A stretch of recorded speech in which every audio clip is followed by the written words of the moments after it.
Alrighty, what is up, friends? So I am here making a little video for you guys because I honestly hear stuff on a daily basis that is just not happening in real life. Yeah, but so I really wanted to make this video for you guys because I felt like it was, I don't know. I just have had this feeling that over the 4 years, 4 consecutive years almost, I think, yeah, it's been like, actually, yeah, it's been definitely 4 years. I started my YouTube channel. Let's just do a little history here for you guys. And for those of you who are not longtime viewers, you may not know, and you may have not gone through my full list of videos. I usually do, but maybe that's just because I make videos myself. Yeah, so maybe you guys don't know that I've been making YouTube videos for a really long time. I have. I probably have almost 200 videos now. I'm gonna. Sorry, I'm just like a real audio kind of stickler now. Yeah, my stuff is hot for some reason.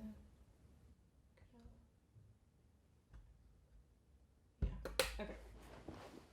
Yeah, now that I work in radio, I am very like I like to have good audio now. Not that I didn't before, but it wasn't as big of as a priority as it is to me now. So now it's important to me to make sure I have good audio. Anyway, that is not important to this video. But so like I was saying, I have been making YouTube videos for a really long time. I think almost like 5 years now. My boyfriend and I were talking about this other day, and it's just like, it is so much a part of me, like you have no idea. And even when I don't make videos, or when I don't have time to make videos, or when I haven't made time to make videos, like I feel that like in my core, and it is difficult, and it's difficult to be growing and to be taking on so many new things at the same time as having a channel. But that is not what this is about, but it is a little bit. I feel like for some reason, like I haven't really been super open with you guys, and I feel like I have my vlog channel, but at the same time, even that is still like I police myself very heavily on social media, just because I guess I'm a private person. Like I never really thought of myself as a super private person, but I guess I am. And I just am very conscious of what I put on the internet and how I say it. And sometimes it's a little frustrating because I so envy people that I really admire and that I really enjoy, who are personalities or content creators who are really able to just put their voice out there. But I think as a young professional, it's hard to toy that line between what is and isn't deemed personal product, because myself, I feel like I'm not even a personal product anymore as far as my image on social media. I'm definitely not a personal product. And that's difficult because I don't really have a personal page. And yeah, like my hair is crazy right now, but that's because I really just wanted this to be like a chat with you guys. I wanted this to be, it's weird looking into the lens because it's directly reflected back in my face, so I feel like I'm just literally staring and talking to myself. So sometimes I will look at this because it's a little bit less weird. But yeah, so I am a super personal not a personal product at all, and it's difficult because I think it has kind of like stifled me a little bit, and I think it has been a protective layer for me that is really important, that I think more people should try to do a little bit more, like just in terms of like just knowing that the internet and that social media is public, and that people see it, and that people know you and who you are and what you do and what you say. So I'm definitely very conscious of that, but at the same time, like I really want to be a 23-year-old young woman figuring out life and going through things and being able to speak as I speak in real life, because that is definitely not how I speak on the internet. It's not how I even speak in these videos. Like right now I'm pretty casual, but I feel like I definitely police myself because I feel like I want to make sure I put the best foot forward, and I want to be taken seriously, and I want to be heard, and I want to be understood. And that's definitely something that is a trigger for me, and it has been as long as I can remember, like my entire life. So definitely like being understood and being heard is very important for me, and I do not like when I'm misunderstood at all. It's very triggering for me, and I don't like it. So I like to make sure that I curate myself in a way that puts a good foot forward, but it also creates for me a kind of like a layer and a barrier, because it doesn't put me out there in a way that I really want to be, and who I am. Like I don't feel like I am who I am on the internet, and it's kind of weird, and it's frustrating, and it's like yeah, I don't know. Anyway, so we're going to get into this video. And today I'm talking about anxiety. Oh my god. Yeah, so why are we talking about this? Yeah, I think it's a really good way to, if I'm trying to like step into this role of being more myself with you guys and just on the internet in general. I mean, I don't think I'm ever, maybe if I get to a point in my career where I feel like I have the freedom to do so, where I can just like say what I want and do what I want to some degree on the internet, then maybe. But I still feel like I really need to be like, I don't know, like model minority sometimes. That I feel the need to stop myself from doing or saying or feeling certain ways, because I feel like that is an inappropriate thing to do, or I'm like assuming what their reaction will be. Yeah, like I think it just stems from me always wanting to, I don't know. I don't really know. There's a lot of digging to do. I mean, this is not a therapy session, although I need one. Yeah, but anyway, I really want to talk about anxiety because it's something that's been important to me for a long time. Not really important to me, but it's been a part of my life for a while now. And I really feel like I've only been able to articulate it in the last few years. And I think it's important to share thoughts and feelings in a very candid way. And I like being able to do that. Yeah, I mean, I haven't really ever, I know, so I've heard and I've seen other people's anxiety stories or depression stories on YouTube, and I really have a hard time kind of like, I don't know, I understand where it comes from, but at the same time I really have a hard time feeling like people glorifying things, because I want to still get people to feel that it's not something that is them, it's just something that is present at this moment and in this state and time and this season.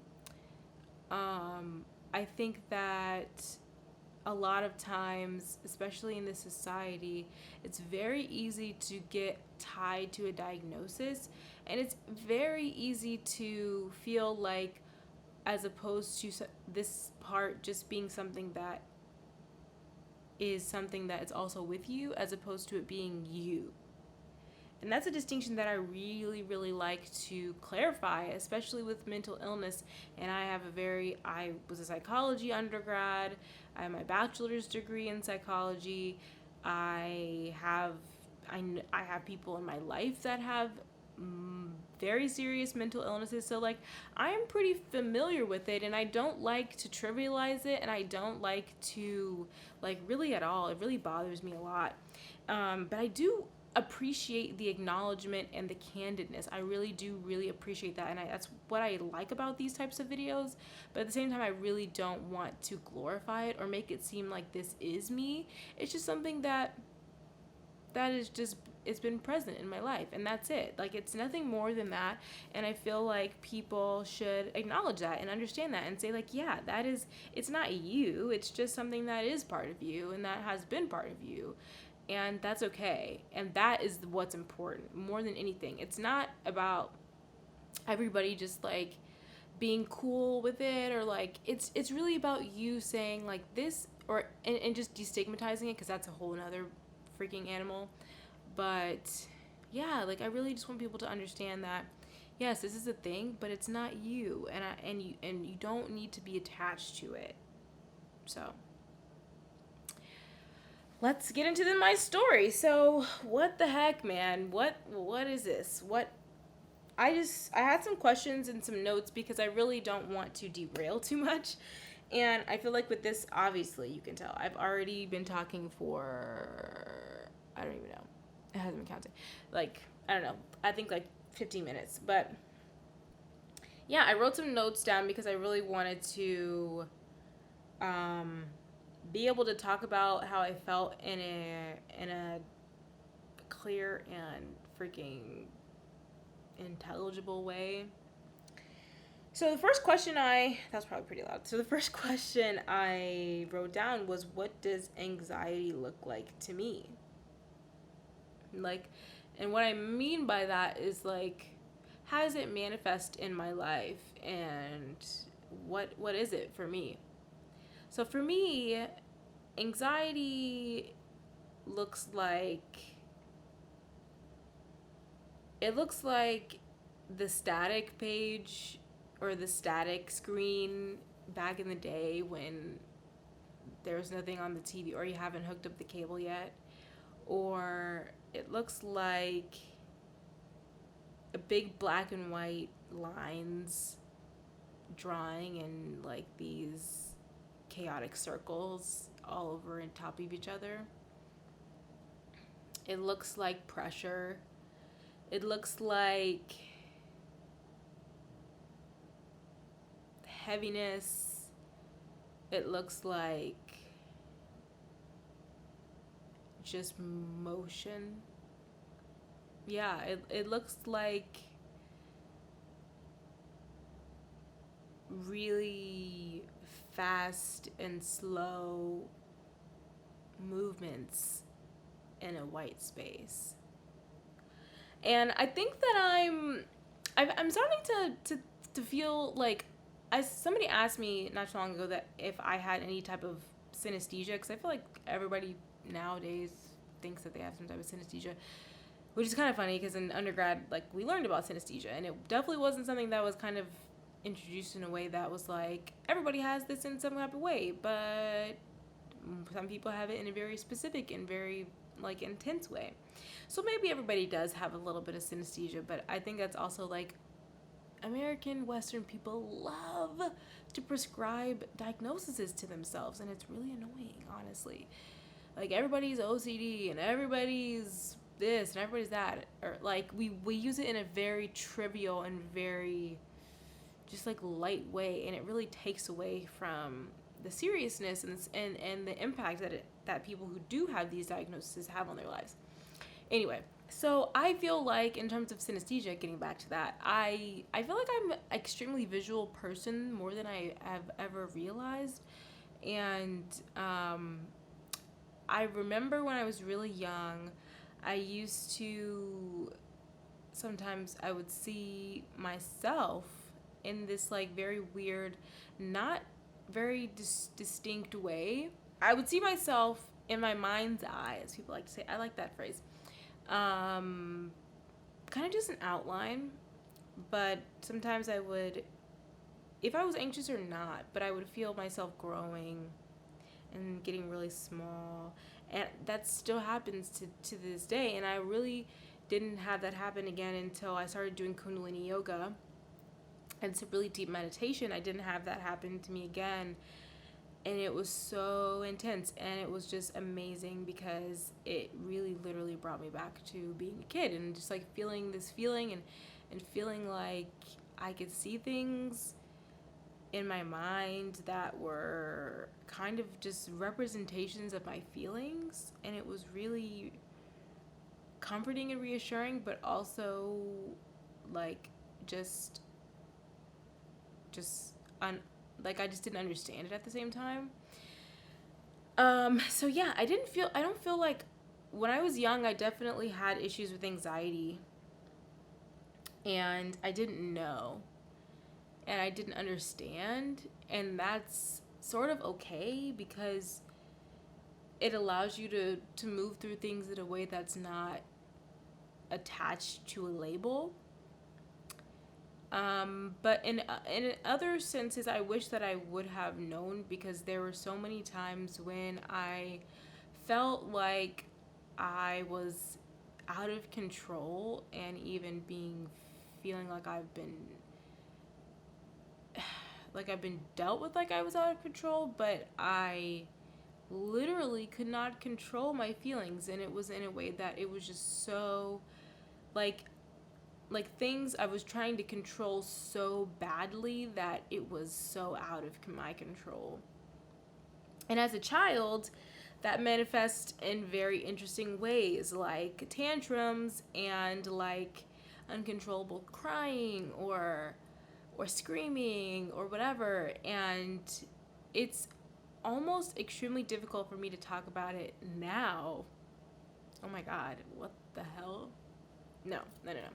I'm not gonna cry because I'm not even saying anything, but it's almost really difficult for me to talk about it now because I really wish that I had known, or that somebody else would have known, that this is what was happening to me. And obviously, like, I couldn't articulate myself as a young kid, but this is how, like, things, and the only way I've understood that is that through meetings with my doctor.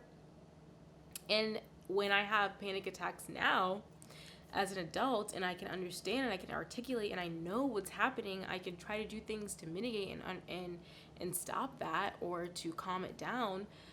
And it's almost the same way I would feel when I was having a tantrum as a kid. Like, I was literally having a panic attack. Like, when you are so upset or so concerned to the point that you cannot control your breathing, you cannot control your feelings, you cannot control your brain, and it's like your brain is so chaotic, but at the same time so still that all you're thinking is, what is happening to me right now? It's like, that's exactly how I felt as a kid. And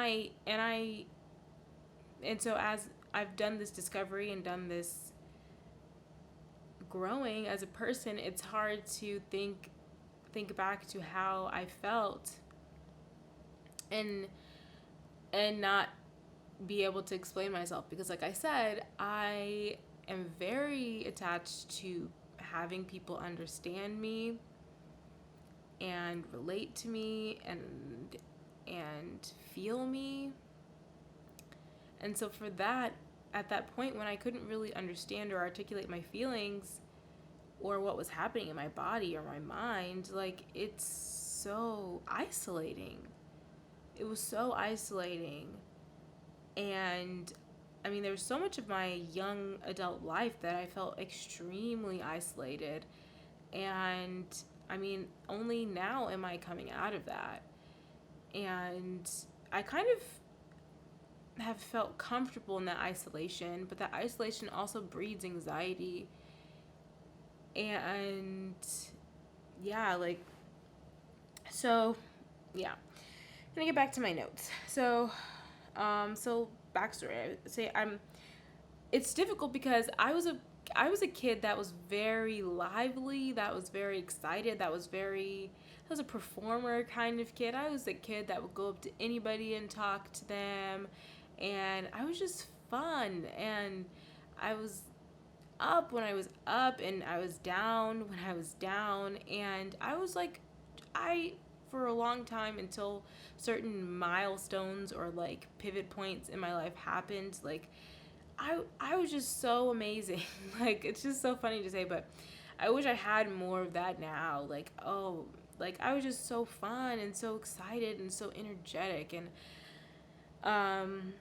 it's, it's funny, and I said, why being outgoing can allow people to discredit you.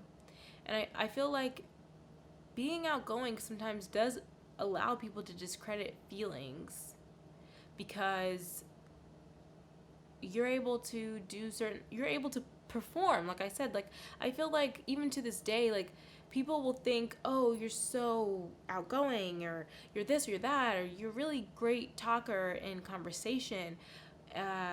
You're not an introvert, and or you can't have anxiety, because it's like, I don't know. I think it's hard for people to understand that people have many different aspects and many different layers to themselves. And also for me, I did theater when I was a kid, and I did a lot of things where I had to, like, be on when I was on. Like, I played sports, and so, like, I know I'm very good at being good when I need to be, or being conversational when I need to be. I'm very, very good at that. So I think it's difficult for people to understand that that has nothing to do with whether or not, when I get in those situations, if my mind is exploding, you know? Or for me, I feel like my anxiety presents itself more in how do you say this? I feel like my anxiety presents itself more when it comes to social situations. Also when it comes to responsibility. Those are the two places where my anxiety flares and my anxiety takes over myself, and I feel like I can't control my own thoughts, and I feel like I can't control my own emotions. So I feel like those are the two places where I feel the most anxiety, and that it plagues me and disrupts my life the most.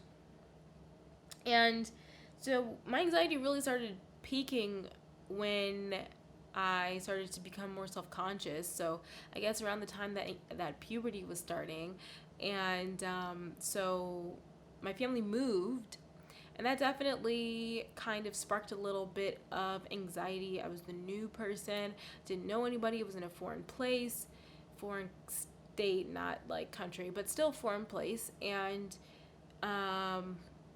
yeah, there were so many uncertainties and so much newness. Also, newness is very triggering for me in terms of anxiety. I'm dealing with that again now. And yeah, after we moved, I kind of just, it went down. Like, as my self-esteem went down, my anxiety went up, and it just kept going and going and going. And I have another story for you guys, if you are interested in hearing it, about my self-esteem and how my low self-esteem manifested in other issues, which I guess could be an interesting story as well. But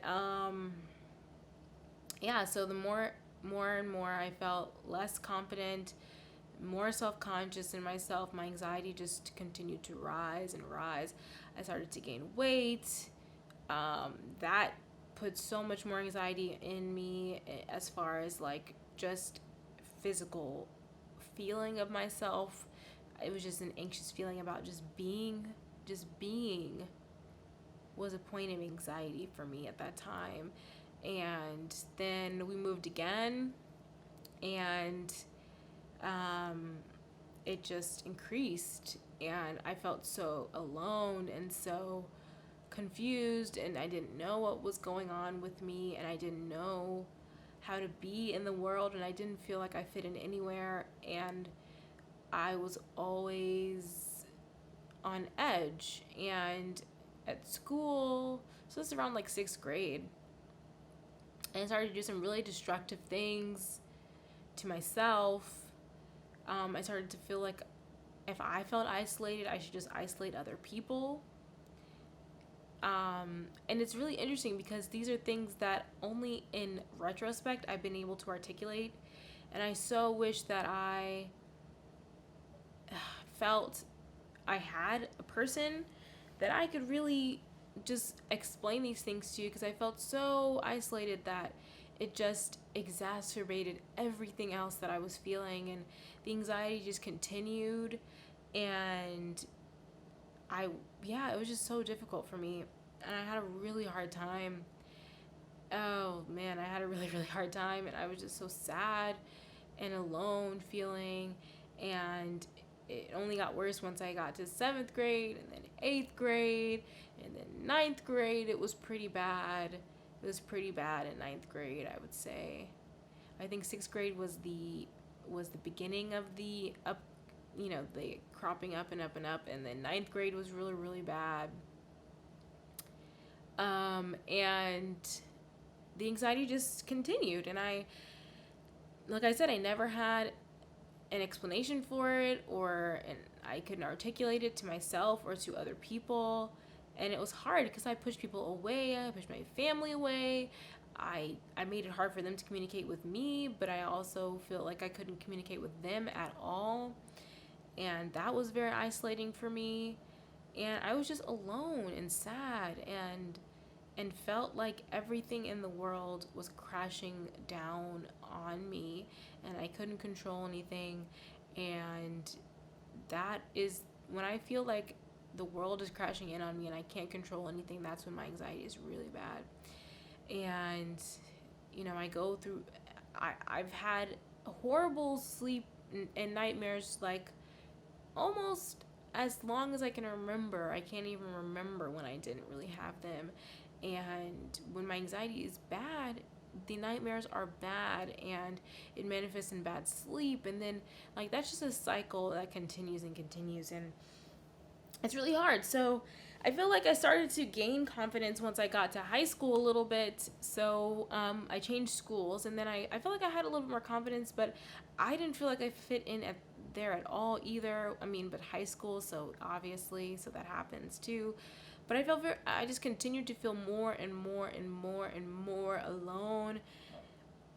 And I just struggled really hard. And I felt like I found a little bit of my place, but I wasn't myself. And I even described this as being a mask that I kept on myself to kind of move between worlds and hide myself, because I was afraid for people to see me and to hurt me. So I would put on these layers and layers and layers, and I felt like I had put on so many layers that I didn't know who was underneath anymore. And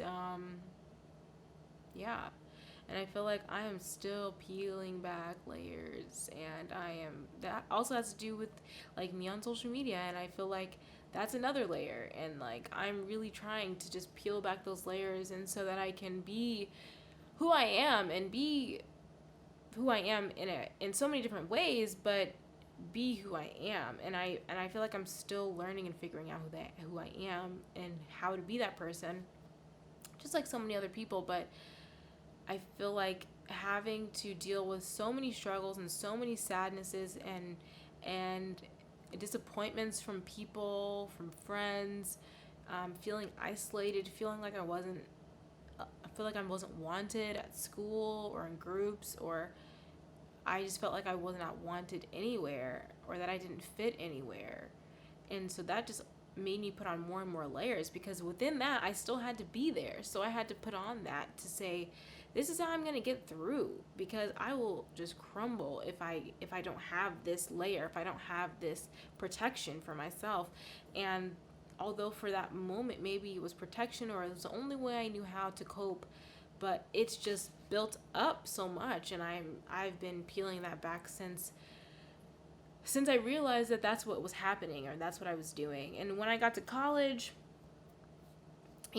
that's a whole other thing. Then I felt so free, but at the same time also isolated, and I felt like I belonged, and I also felt like I didn't. And I struggled there too. I have not had an easy way with relationships with other people, and I'm not I haven't really gotten to the root of that yet, but I have not had an easy way with making other relationships with people. And although I can kind of navigate through so many different situations, but at the same time, I feel like I probably end up self-sabotaging, because I may be doing just fine, and I may be fitting in great, but I always have that anxious little mind that says, they don't want you here, you're not supposed to be here, you're being weird, you're strange, you're different, they don't like you, you're talking weird, whatever you're saying is stupid. And it's just always that self-doubt, that self-talk that I've had for so long, that feeds the little anxiety bug that grows and grows and grows when it hits a wall and it blows up. And so undergrad was good, but at the same time it was also very isolating, and the isolation just builds that little anxiety bug, and he gets bigger and he gets bigger and he gets bigger and he gets bigger, and the bigger he gets, he doesn't allow room for space for other people, or space for growth, or space for relationships, or for space for friends, or space for love.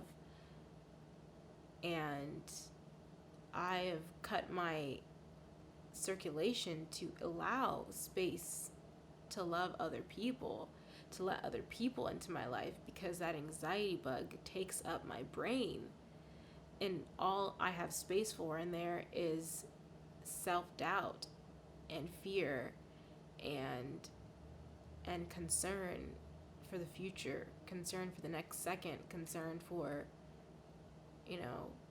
everything. And that's how my brain is non-stop. It never stops. It doesn't stop. And as I've tried to just kill that little anxiety bug slowly and slowly and slowly, I've made space for those things, and I've made space for love, and I've made space for relationships, I've made space for friends. But sometimes it gets bigger, and I push people, and I sabotage myself, and I want to quit, and I want to stop myself from doing things, and it's really, really hard, and this isn't a video to bitch and moan. This is really more to say hey, I have dealt with things, and I felt alone, and I still feel alone to this day. And people might say oh, well, you have a boyfriend and this and that, but that does not, I'm still here, I'm still me, I'm still one person, and I always feel alone. And that is something I'm working on, and it's hard, because no matter how many people that surround me, I still feel alone. And that aloneness, I feel like my mind is so comfortable in the feeling of being alone, or a feeling of maybe of a mental feeling of loneliness, that it's so incredibly difficult to get myself out of that. Even when I have people around me, even when I feel loved, I feel unloved. And it's really hard to change that self-talk. And I wrote that it's an inner battlefield. And I definitely feel like that. I feel like my world is crumbling when I have an anxiety attack. And it's just more than the isolated instances of anxiety attacks or panic attacks. It's the constant daily anxiety of being a human being, of being in the world, of being in a space, and being in this couch, of being in front of this camera, and being who I am, of being who I am.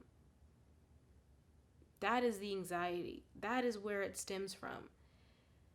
It's the anxiety of wanting to be who I am, but feeling so cut off, and that circulation is so low and so faint that it is so stressful to do that.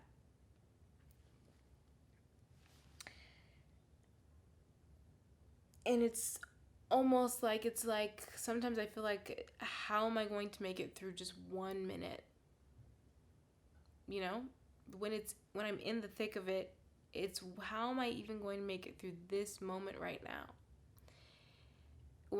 When I'm feeling deep in anxiety, I cannot see past the right now, or the thing that I'm thinking of is coming at this train speed pace at my face, just to smack me over the head and just derail everything. That is how imminent the danger feels, the threat of whatever it is that's causing me stress and anxiety feels, that it's just barreling at me down the tunnel like a train, ready to smack me and just mow me down. And you really can't talk yourself out of that. It's extremely difficult. And the only thing that I have found to be effective to help me is yoga, meditation, breathing has been my savior when it comes to anxiety and depression, feeling lonely and feeling sad.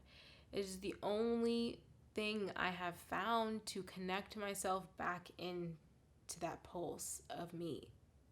It is the only thing that I've found to allow myself to connect me back to my pulse. And it gets me that rush. It's like I feel, you know, and I can't, there are times in yoga where, yeah, it creeps in. It does. It really does. It is not perfect. And the anxiety creeps in. But when I get to that blissed out space, it's when I feel, when I'm beyond the layers, when I'm beyond the anxiety, when I'm beyond the imminent danger of the train barreling down the tunnel. I'm just me.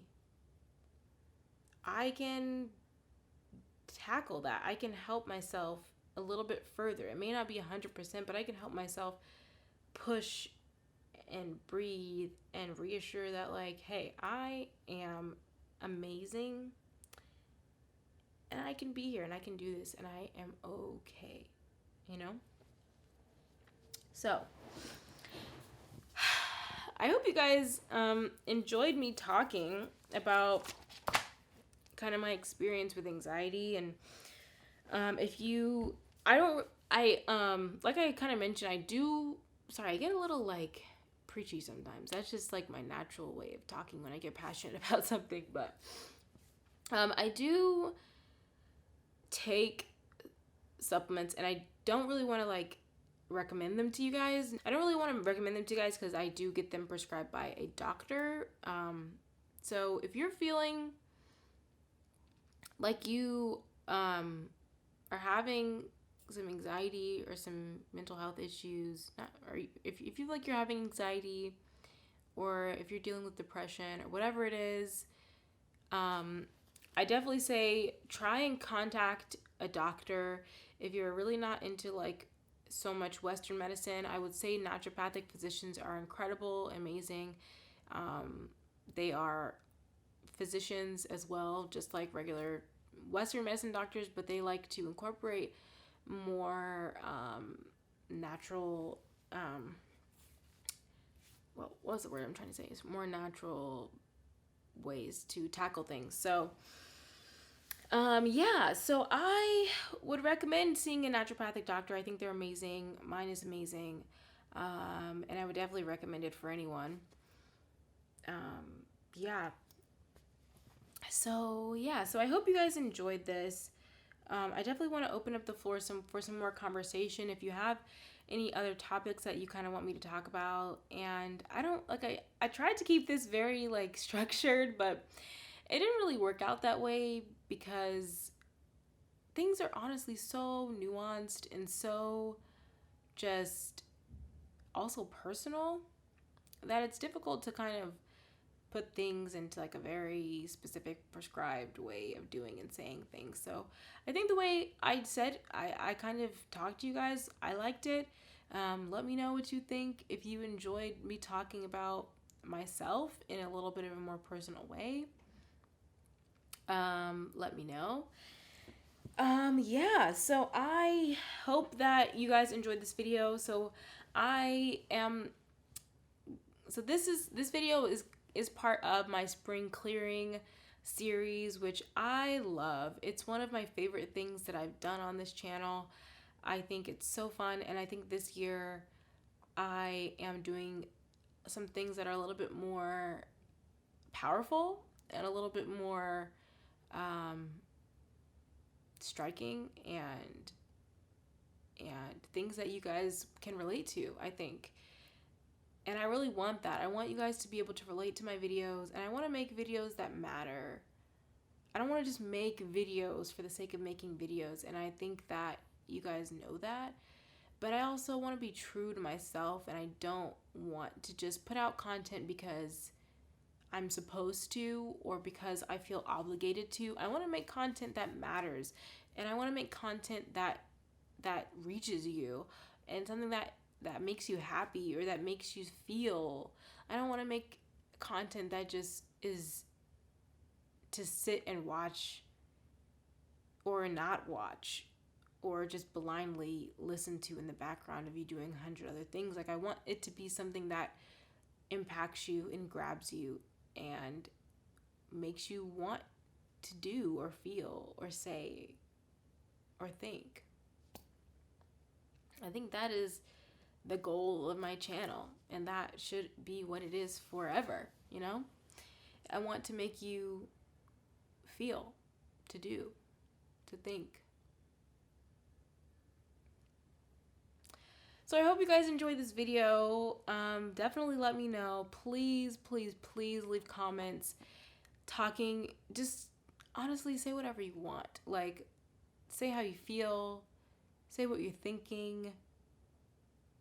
It doesn't have to be about me. It can be about whatever. I just want to feel you guys. I want to hear you guys. I want to see you guys through your words. Like, I want to know you guys because I care so much about this channel, and I dedicate so much of my time, and I've dedicated so much of my time over these 4 years to bring you guys this content, and I think it's important, and I think you guys are important because you help validate this work.